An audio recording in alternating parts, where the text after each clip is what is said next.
The morning air felt crisp and cool as Prince William stood by the tall windows of Kensington Palace, watching the early sunrise paint the sky in soft shades of pink and gold. Today was different from any other day in his life. Today his father would become King Charles III, and everything would change forever. The weight of this moment pressed gently on his shoulders as he thought about what lay ahead for his family. In the quiet of the early morning, William could hear the distant sounds of London already beginning to stir. Thousands of people were probably already making their way toward Westminster Abbey, eager to witness history in the making. Some had camped outside for days, wrapped in sleeping bags and British flags, determined to be part of this momentous occasion. The dedication of these people always amazed William. They came from all walks of life, united by their love for the royal family and their country. Catherine appeared beside him, moving with the graceful silence that had become second nature after years of royal life. She wore a simple mourning robe, her hair still tousled from sleep, but even in this casual state, she carried herself with the poise that had made her beloved by people around the world. She placed a gentle hand on William's arm, understanding without words the mixture of emotions he was feeling. "The children are still sleeping," Catherine whispered softly, not wanting to disturb the peaceful quiet of the morning. Charlotte was so excited last night she could barely close her eyes. She kept asking if her dress would look pretty enough for Grandpa's special day. William smiled at the thought of his daughter's innocent excitement. Princess Charlotte had always been fascinated by the ceremonial aspects of royal life. She loved the beautiful gowns, the sparkling tiaras, and the grand occasions that brought the family together.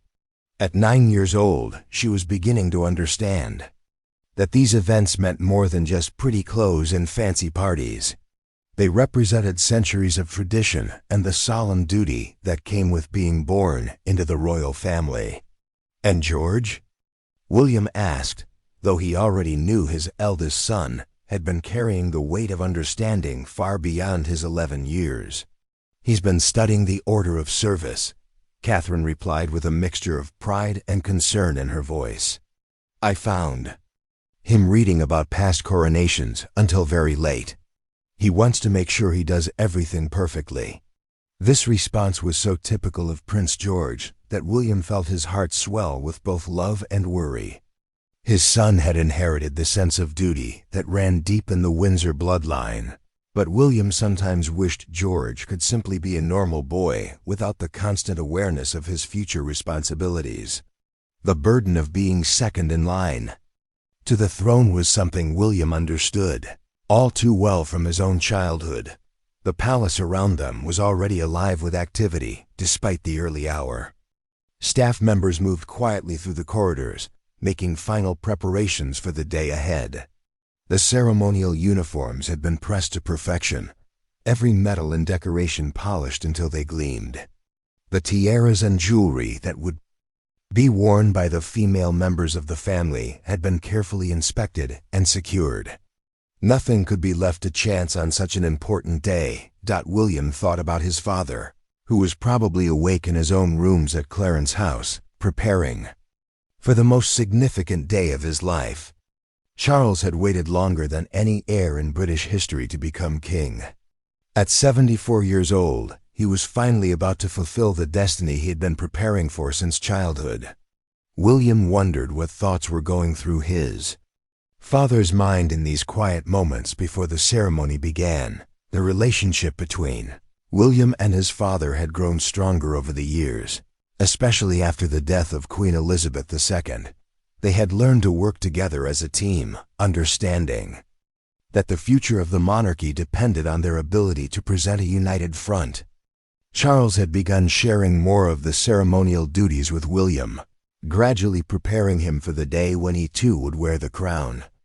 Catherine moved to check on little Prince Louis, who at 5 years old was still blissfully unaware of the full significance of the day ahead.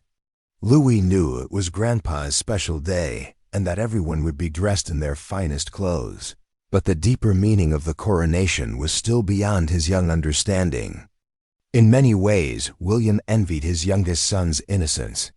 There would be plenty of time in the years ahead for Louis to learn about duty and responsibility. As the sun climbed higher in the sky, the sounds from outside grew louder. Television. Crews were setting up their equipment, reporters were taking their positions, and the first groups of spectators were claiming their spots along the processional route. The whole of London seemed to be holding its breath in anticipation of the historic events that would unfold throughout the day. William's mind wandered to his late mother, Princess Diana, and how proud she would have been to see her grandchildren participating in such a momentous occasion. Diana had always emphasized the importance of staying connected to ordinary people, of remembering that royal privilege came with the responsibility to serve others. William hoped he was raising his children with the same values his mother had instilled in him. The breakfast that arrived on silver trays seemed almost too beautiful to eat. Everything had been prepared with extra care for this special day. The children would need their strength for the long ceremony ahead, and Catherine had made sure their favorite foods were included to help them feel more comfortable and relaxed. Prince George appeared in the doorway, already dressed in his ceremonial uniform. He looked older than his 11 years, standing straight and tall with his shoulders squared.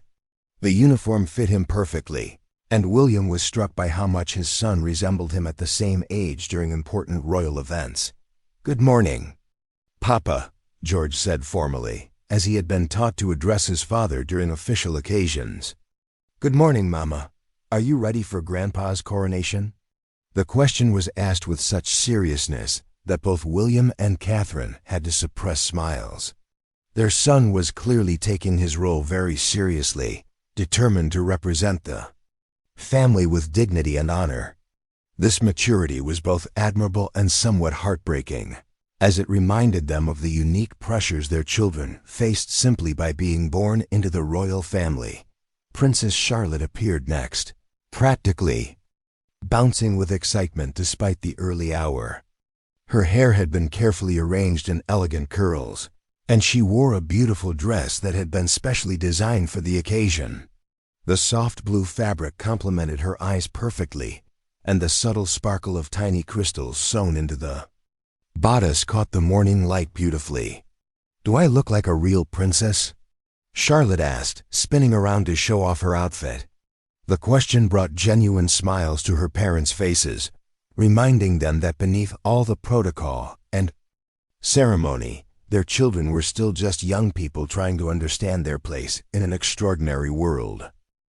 The royal convoy moved slowly through the streets of London as thousands of people lined the route to Westminster Abbey. Prince William sat beside Catherine in their state carriage, watching the faces of the crowds through the polished windows. Men, women, and children waved British flags with such enthusiasm that their joy seemed to fill the air itself. Some people had tears streaming down their cheeks, overcome by the emotion of witnessing this historic moment.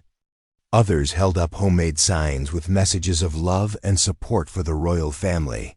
Princess Charlotte pressed her small face against the carriage window, her eyes wide with wonder at the sea of people stretching as far as she could see. She had never experienced anything quite like this before. The sheer number of people who had come to celebrate her grandfather's coronation was almost overwhelming. Every street corner seemed packed with families who had traveled from all corners of the United Kingdom and beyond, all united in their desire to be part of this extraordinary day. "Papa, why are there so many people?" Charlotte asked, her voice filled with innocent curiosity. Did they all come just to see Grandpa become king? William smiled at his daughter's question, remembering asking similar things when he was her age during important royal events. "Yes, darling," he replied gently. "These people understand that today is very special. They want to show their love and support for our family and for our country. Some of them have been waiting here since yesterday, sleeping outside just to get a good spot to see us pass by." Prince George sat quietly beside his sister, taking in everything with the serious expression that had become characteristic of him in recent months. He understood better than Charlotte the significance of what was happening. The crowds weren't just celebrating a party or a parade. They were witnessing the continuation of a tradition that stretched back over 1,000 years. One day George knew similar crowds would gather to watch his own father's coronation, and eventually his own. The weight of this knowledge sat heavily on the young prince's shoulders. At 11 years old, he was already beginning to grasp the enormous responsibility that would one day be his.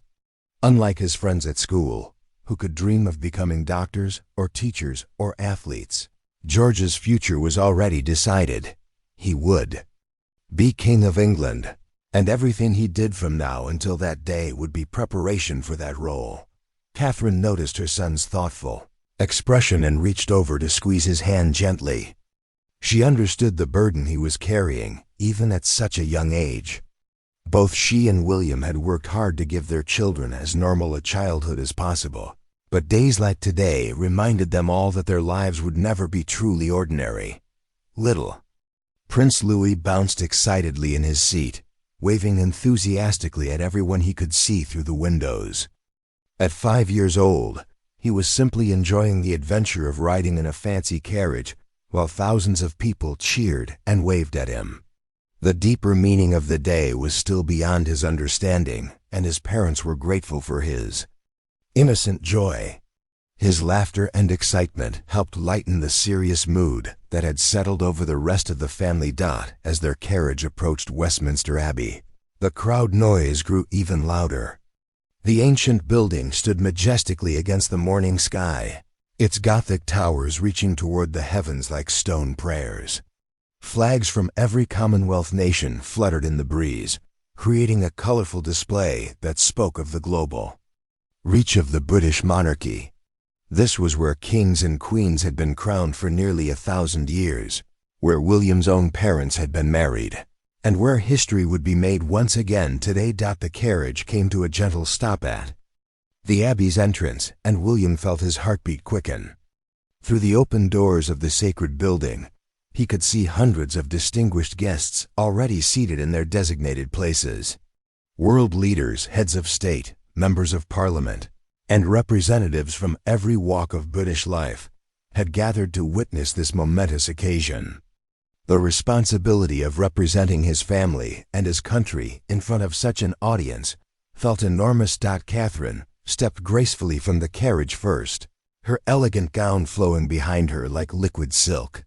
She had chosen her outfit carefully, wanting to look both regal and approachable. The soft cream color complemented the historic setting perfectly, while the subtle sparkle of her jewelry caught the light beautifully without being too flashy or distracting. She knew that millions of people around the world would be watching every detail of her appearance, and she wanted to make her family proud. Princess Charlotte followed her mother, moving with the careful grace she had been practicing for weeks. Her small hand held tightly to Catherine's as they walked toward the Abbey entrance. The little princess could hear the sounds of photographers clicking their cameras and reporters speaking into their microphones, describing every moment for the people watching at home. The attention was both exciting and slightly overwhelming. For someone so young, Prince George emerged from the carriage with the dignified bearing of someone much older than his 11 years. His ceremonial uniform was identical to his father's, and he wore it with obvious pride. Every button was perfectly placed, every ribbon and medal positioned exactly where it should be. He had studied pictures of past royal coronations to make sure he understood exactly how he should behave, and his dedication to getting everything right was clearly visible in his serious expression. William helped little Prince Louis from the carriage, smiling at his youngest son's continued excitement. Louis had been chattering happily throughout the entire journey, pointing out interesting sights and asking endless questions about everything he saw. His energy and enthusiasm were infectious, and William found himself feeling grateful for his son's ability to find joy in every moment. The family paused briefly at the Abbey entrance, allowing the photographers to capture this historic moment. William looked at his 3 children standing beside him and Catherine and felt overwhelmed by love and pride. Despite all the pressure and responsibility that came with their royal status, they had managed to raise children who were kind, thoughtful, and genuinely caring. Today would be remembered as the day Charles became king, but for William, it would always be the day he saw his children step forward into their roles as the future of the monarchy. The ancient stones of Westminster Abbey seemed to whisper with the voices of all the kings and queens who had been crowned within its walls. William could almost feel the presence of his grandmother, Queen Elizabeth II, who had been crowned in this same spot 70 years earlier. Her strength and dedication had guided the monarchy through decades of change, and now it was time for the next generation to carry that legacy forward. As they walked through the abbey doors, the sound of the organ filled the air with music that seemed to touch the very soul. The ceremony that had been planned for months was about to begin, and William knew that nothing would ever be quite the same again. His father would soon be king, and William himself would officially become the heir apparent to the throne. The weight of destiny settled around his shoulders like a royal mantle, heavy but not unwelcome. The inside of Westminster Abbey took William's breath away, just as it had done countless times before. Today, however, the ancient building seemed to glow with an almost magical light. Thousands of candles flickered throughout the sacred space, casting dancing shadows on the stone walls that had witnessed nearly 1,000 years of British history. The morning sun streamed through the magnificent stained glass windows, painting rainbow patterns across the faces of the distinguished guests who filled every available seat. Princess Charlotte walked carefully beside her mother, her small hand gripping Catherine's fingers tightly. The little girl's eyes were wide with wonder as she took in the breathtaking sight before her. The abbey was decorated more beautifully than she had ever seen it, with elaborate flower arrangements and golden banners hanging from the ancient pillars. The sweet scent of roses and lily filled the air, mixing with the old smell of stone and history that seemed to live in the very walls of the building. Prince George moved with measured steps, his serious expression reflecting his understanding of the solemnity of the occasion. He had studied the layout of the abbey and knew exactly where his family would be seated. The young prince was determined to do everything perfectly, to make his parents and grandparents proud. He could feel the eyes of hundreds of people watching him, and he straightened his shoulders even more, walking with the dignity befitting his position as second in line to the throne. The sound of their footsteps echoed softly on the ancient stone floor as the family made their way to their designated seats. William noticed how quiet the abbey had become as they entered. Even little Prince Louis seemed to sense the sacred atmosphere, and had stopped his excited chatter. The 5-year-old looked around with curious eyes, taking in the grandeur of the moment even if he couldn't fully understand its significance. Catherine helped arrange the children in their seats, whispering gentle reminders about how to sit properly and when to stand during the ceremony. She had spent hours preparing them for this day, explaining the different parts of the coronation service and what would be expected of them. Her calm presence helped soothe any nervousness the children might have been feeling as they found themselves at the center of such an important historical event. William took his place beside his family, his heart beating faster as he looked toward the altar where his father would soon be crowned. The Archbishop of Canterbury was already in position, wearing his ceremonial robes and carrying the ancient symbols of his office. Behind him, the coronation chair waited empty, its golden surface gleaming in the candlelight. This was the same chair that had held every British monarch during their coronation for over 700 years. The distinguished guests seated throughout the abbey represented people from every corner of the globe. World leaders sat beside members of parliament, celebrities next to community leaders, all united in their desire to witness this historic moment. William recognized many faces from state dinners and official functions, but today felt different.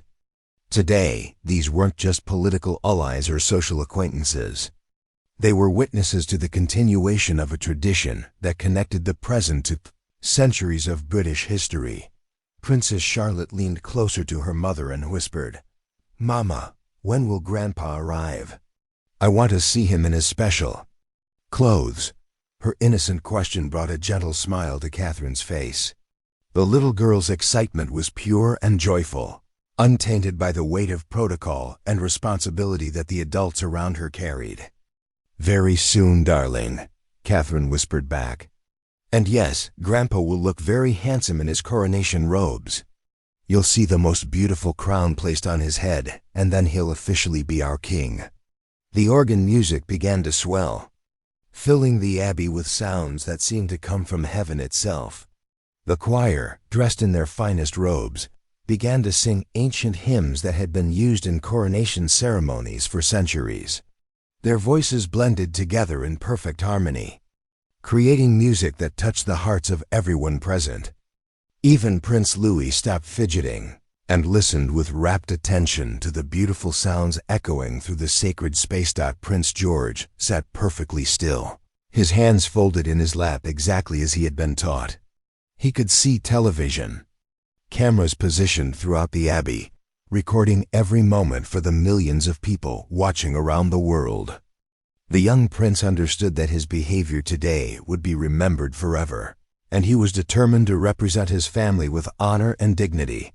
William's mind wandered to his late grandmother, Queen Elizabeth II, who had been crowned in this very same place 70 years earlier. He remembered the stories she had told him about her own coronation day, how nervous she had felt as a young woman taking on such enormous responsibility. She had always emphasized to William that being a monarch wasn't about wearing crowns and living in palaces. It was about serving the people, about putting the needs of the country before personal desires. The sound of approaching footsteps announced the arrival of the other members of the royal family. William's aunts and uncles, his cousins, and other relatives took their places in the specially designated seating area. Each person was dressed in their finest ceremonial clothes, adding to the sense of occasion and importance. The family had gathered from around the world to witness this momentous day, understanding that they were all part of something much larger than themselves. Catherine adjusted Princess Charlotte's small tiara one final time, making sure it sat perfectly on her daughter's head. The little girl had been so excited about wearing real royal jewelry that she had practiced walking around the house with books balanced on her head to get used to the feeling. Now sitting in Westminster Abbey, surrounded by hundreds of important people, Charlotte felt like a real princess from one of her favorite fairy tales. The atmosphere in the abbey grew even more solemn as the moment of Charles's arrival approached. William could feel the anticipation building among the congregation, a mixture of excitement and reverence that seemed to make the very air vibrate with energy. This was the moment that everyone had been waiting for, the culmination of months of planning and preparation. Little Prince Louis tugged gently on his father's sleeve and whispered, "Papa, why is everyone so quiet? Are they sleeping?" His innocent question brought a suppressed smile to William's face. The 5-year-old's perspective on the formal ceremony was refreshingly honest and helped remind everyone that beneath all the pageantry and protocol, this was still a family gathering to celebrate an important milestone. The abbey's bells began to ring, their deep, resonant tones echoing across London and announcing to the world that the coronation ceremony was about to begin. William felt a surge of pride and emotion as he realized that his father was about to fulfill a destiny that had been decades in the making. At the same time, he was acutely aware that this moment marked the beginning of his own more prominent role as heir to the throne. Princess Charlotte whispered to Prince George, "Can you see better than me? I want to see everything that happens to Grandpa." Her brother nodded seriously and promised to tell her about anything she might miss. The bond between the siblings was strong, and they had learned to support each other through the unique challenges of growing up in the royal family. The moment everyone had been waiting for finally arrived as the great doors of Westminster Abbey opened to reveal King Charles III in his magnificent coronation robes. The entire congregation rose to their feet in unison, creating a sound like gentle thunder that echoed through the ancient stone walls. William felt his breath catch in his throat as he watched his father walk slowly down the aisle, carrying himself with the dignity and grace that had been instilled in him from childhood. Charles looked every inch a king as he moved toward the altar. His crimson velvet robes flowed behind him like liquid fire, embroidered with golden thread that caught the light from thousands of candles. The weight of centuries seemed to rest on his shoulders, yet he walked with confidence and purpose. William could see the emotion in his father's eyes, a mixture of solemnity and joy that spoke of a lifetime spent preparing for this singular moment. Princess Charlotte stood on her tiptoes, trying to get a better view of her grandfather's procession. Her small hands gripped the edge of the wooden pew as she watched in fascination. The little girl had never seen her grandfather look quite so magnificent, and she whispered to her mother in amazement about how the golden decorations on his robes sparkled like stars in the candlelight. The Archbishop of Canterbury stepped forward to begin the ancient ceremony, his voice carrying clearly through the hushed abbey. The words he spoke had been used for countless coronations over the centuries, connecting this moment to an unbroken chain of British monarchs stretching back through history. William listened intently to every word, knowing that one day similar phrases would be spoken over him in this same sacred place. Prince George watched the ceremony with intense concentration, his young mind trying to absorb every detail of what was happening before him. He understood that he was witnessing something that would be remembered and studied for generations to come. The 11-year-old prince had read about past coronations in his history books, but seeing one unfold before his eyes was completely different from reading about it on a page. The moment came for Charles to take the coronation oath, promising to govern the United Kingdom and the Commonwealth realms according to their laws and customs. His voice rang out clear and strong as he made these solemn promises, and William felt a surge of pride at his father's composure and dignity. The weight of the promises being made was enormous, but Charles spoke each word with conviction and sincerity. Catherine watched her children carefully during this most solemn part of the ceremony.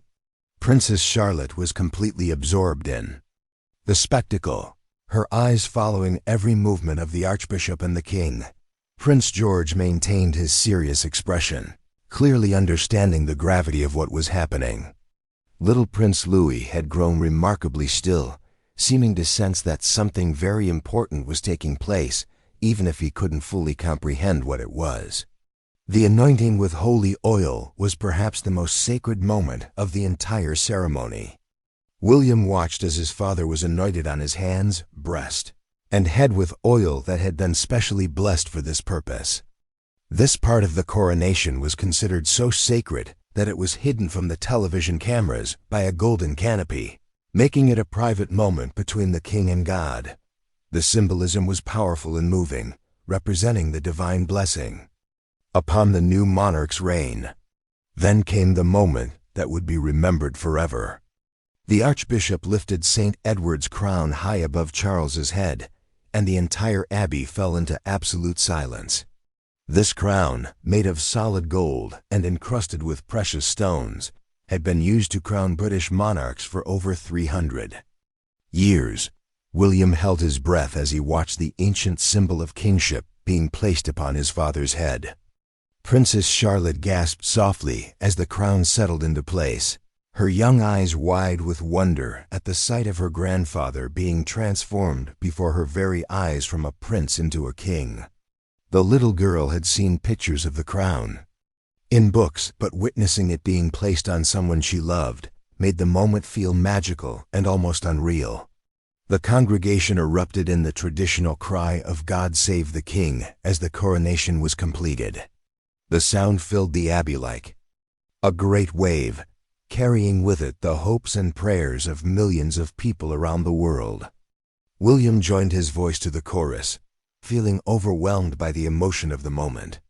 His father was now King Charles III, and William himself had officially become the heir apparent to the throne. Prince George stood tall and proud as he watched his grandfather receive the homage of the great officers of state. Each person approached the newly crowned king and pledged their loyalty and service. The young prince understood that one day, similar ceremonies would mark important moments in his own life. The thought was both exciting and slightly frightening for someone still so young. The presentation of the regalia followed, with each symbolic object being given to the new king. The orb, representing the Christian world, was placed in Charles's left hand. The scepter, symbolizing temporal power, was given to his right hand. Each item carried deep meaning, connecting the new monarch to centuries of tradition and responsibility. Catherine found herself moved to tears as she watched the ceremony unfold. She thought about how much her life had changed since marrying into the royal family, and how her children would grow up with responsibilities and privileges that most people could never imagine. The weight of their future roles seemed to settle more heavily on her shoulders as she watched Charles accept the full burden of kingship. Little Prince Louis tugged on his mother's dress and whispered loudly enough for nearby guests to hear. "Is Grandpa really a king now? Does that mean he gets to live in a castle?" His innocent questions brought gentle smiles to the faces of those around him, providing a moment of lightness in the midst of such a solemn ceremony. The music swelled again as the ceremony moved toward its conclusion. The choir sang with voices that seemed to reach toward heaven itself, their harmonies filling every corner of the ancient building. The organ added its majestic tones to the celebration, creating a sound that was both triumphant and deeply moving. William looked around the abbey at the faces of the people gathered to witness this historic moment. He saw tears of joy on many faces, expressions of pride and hope for the future. These people understood that they were witnessing not just a ceremony, but the continuation of a tradition that had provided stability and continuity for their nation through good times and bad. As the formal coronation ceremony concluded, William felt a profound sense of the history that had just been made. His father was now king, and the future of the monarchy had been secured for another generation. The children sitting beside him represented that future, and William knew that everything he did from this moment forward would be focused on preparing them for the roles they would one day assume. The bells of Westminster Abbey began to ring out across London, announcing to the world that Britain had a new king.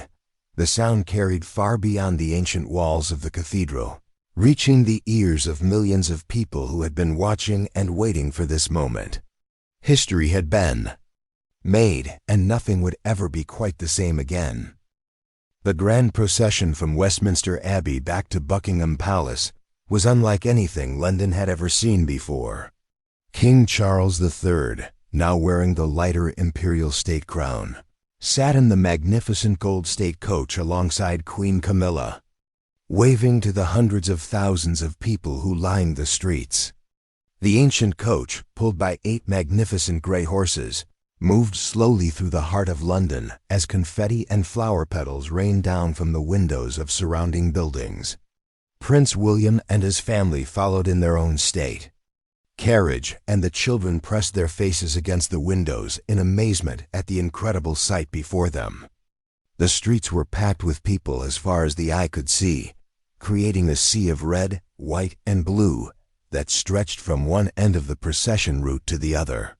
British flags waved everywhere, held high by people of all ages who had come from across the United Kingdom and around the world to witness this historic day.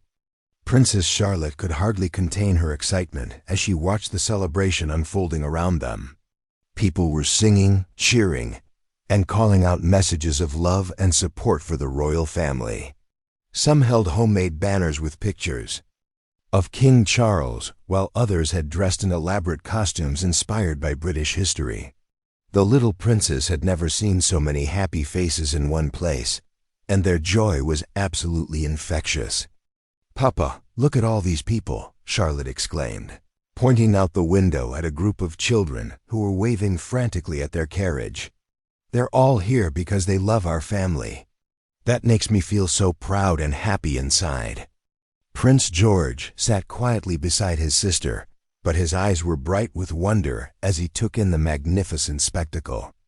The 11-year-old understood that this celebration was about more than just his grandfather becoming king. It represented the hopes and dreams of an entire nation, and the trust that millions of people were placing in his family to guide the country through whatever challenges lay ahead. The carriage ride seemed to take forever, but none of the family minded the slow pace. It gave them time to wave to as many people as possible and to truly appreciate the incredible outpouring of love and support from the British people. Catherine pointed out particularly creative signs and costumes to the children, helping them understand how much effort people had put into making this day special. Little Prince Louis bounced excitedly in his seat, waving enthusiastically at everyone he could see. His innocent joy and genuine excitement delighted the crowds, who cheered even louder whenever they caught sight of the youngest prince. At 5 years old, Louis was simply enjoying the wonderful adventure of riding in a fancy carriage while thousands of people celebrated around him. As they approached Buckingham Palace, the crowds grew even thicker and more excited. The famous balcony of the palace was already decorated with beautiful flowers and royal banners, waiting for the traditional appearance that would cap off the coronation celebrations. William felt his heart racing as he thought about standing on that balcony with his newly crowned father and his own children, presenting the future of the monarchy to the nation. The palace courtyard was filled with members of the royal household, staff, all dressed in their finest uniforms and waiting to welcome the newly crowned king home. These loyal servants had worked tirelessly for months to ensure that every detail of the coronation day went perfectly, and their pride and satisfaction were clearly visible on their faces as the royal family arrived. Inside the palace, the atmosphere was electric with excitement and relief that the ceremony had gone so beautifully. Family members who had participated in the procession gathered in the grand staterooms, sharing their experiences and preparing for the balcony appearance that millions of people around the world were eagerly awaiting. Princess Charlotte was practically vibrating with excitement as she prepared to step out onto the famous balcony. She had dreamed of this moment ever since learning that she would be part of the coronation celebrations. The little girl understood that photographs taken on the balcony today would be looked at by people for many years to come, and she wanted to make sure she looked absolutely perfect. Catherine helped adjust the children's formal wear one final time, making sure every ribbon was straight and every piece of jewelry was positioned correctly. She knew that the images captured on the balcony would become some of the most important photographs in British royal history, documenting not just the coronation of King Charles III, but also introducing the world to the next generation of the royal family. Prince George straightened his shoulders and took a deep breath as they prepared to step outside. He could hear the roar of the crowd even through the thick palace walls, and he knew that hundreds of thousands of people were waiting to see them. The responsibility of representing his family and his country felt enormous, but he was determined to make everyone proud. The moment finally came to step out onto the balcony, and the sound that greeted them was absolutely incredible. The cheers and applause from the massive crowd gathered in front of Buckingham Palace seemed to shake the very foundations of the ancient building. William looked out at the sea of faces stretching as far as he could see, all turned toward them, with expressions of joy, love, and hope for the future. King Charles III stepped forward first, still wearing his coronation robes and the imperial state crown. The sight of their newly crowned monarch brought fresh waves of cheering from the crowd below. Charles raised his hand in the traditional royal wave, and the response from the people was overwhelming. This was the moment they had all been waiting for, the chance to show their love and support for their new king. William and Catherine appeared next with their 3 children, and the crowd's excitement reached new heights. Princess Charlotte waved enthusiastically, her face glowing with pure joy at the incredible reception they were receiving. Prince George maintained his dignified composure while still acknowledging the crowd with gracious waves. Little Prince Louis simply enjoyed the amazing spectacle, clapping his hands and pointing at interesting sights in the crowd below. The traditional Royal Air Force flyover provided the perfect finale to the balcony appearance. Military aircraft roared overhead in perfect formation, trailing red, white, and blue smoke across the London sky. The children looked up in wonder at the spectacular aerial display, while the crowd below cheered even louder at this stirring tribute to their newly crowned king. As the family finally retreated back into the palace, William felt overwhelmed by the emotions of the day. His father was now King Charles III. His children had played their parts perfectly in this historic ceremony, and the British people had shown their unwavering support for the monarchy. The weight of his new role as heir apparent settled around him like a royal mantle, but instead of feeling burdened, William felt inspired and ready to serve. The coronation day had ended, but William knew that in many ways it marked just the beginning of a new chapter in their family story. His children had experienced firsthand the love and support of the British people, and he hoped that memory would sustain them through the challenges and responsibilities that lay ahead in their unique lives of service to the nation.